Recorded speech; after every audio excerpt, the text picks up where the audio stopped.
যোৱাকালি উচ্চতৰ মাধ্যমিক শিক্ষান্ত পৰীক্ষাৰ ফলাফল ঘোষণা কৰা হৈছে।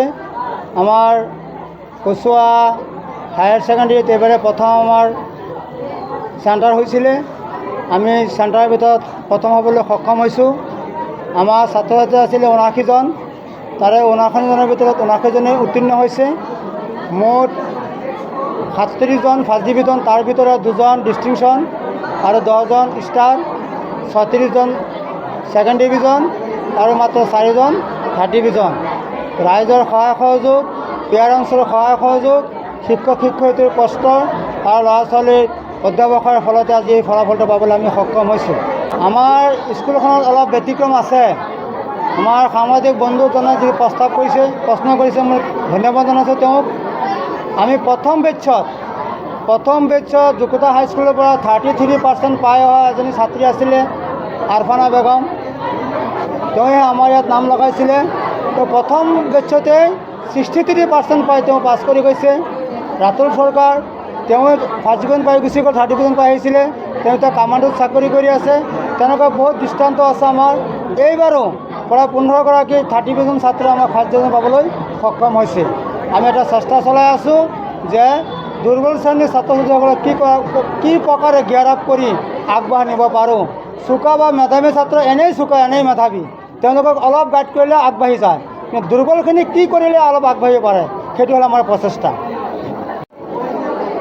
যোৱাকালি যি উচ্চতৰ মাধ্যমিক শিক্ষান্ত পৰীক্ষাৰ ফলাফল ঘোষণা কৰা হ'ল, সেই ফলাফলত আমাৰ জ্ঞানজ্যোতি ছিনিয়ৰ ছেকেণ্ডেৰী স্কুলৰ ছাত্ৰ ছাত্ৰীসকলে যি সুখ্যাতি অৰ্জন কৰিলে, সেই ফলাফলে আমাৰ জ্ঞানজ্যোতি স্কুলৰ লগতে সমগ্ৰ কচুৱা অঞ্চলতে এটা আনন্দৰ পৰিৱেশ সৃষ্টি কৰিছে।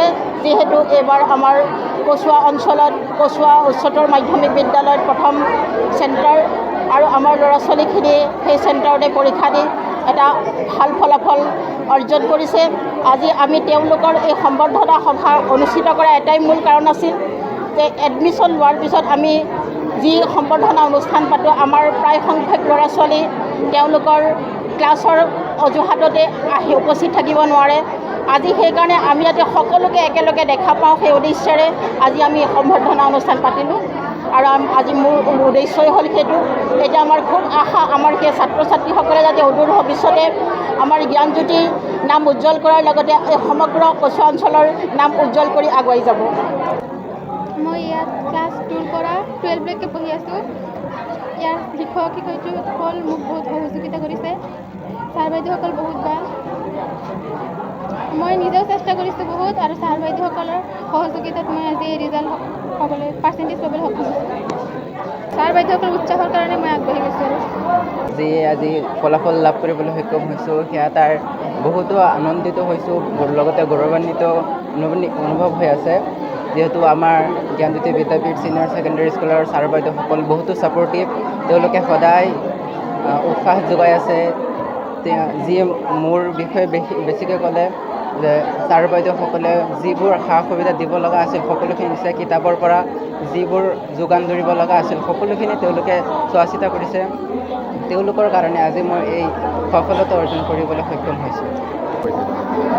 মই বেছিভাগ 6 ঘণ্টামান আছিলে, মৰ্ণিং 2 ঘণ্টাৰ পিছত ইভিনিং 4 ঘণ্টা। ৰেগুলাৰ হ'লে ইয়াত বেছি অলপ প্ৰব্লেম নহয়।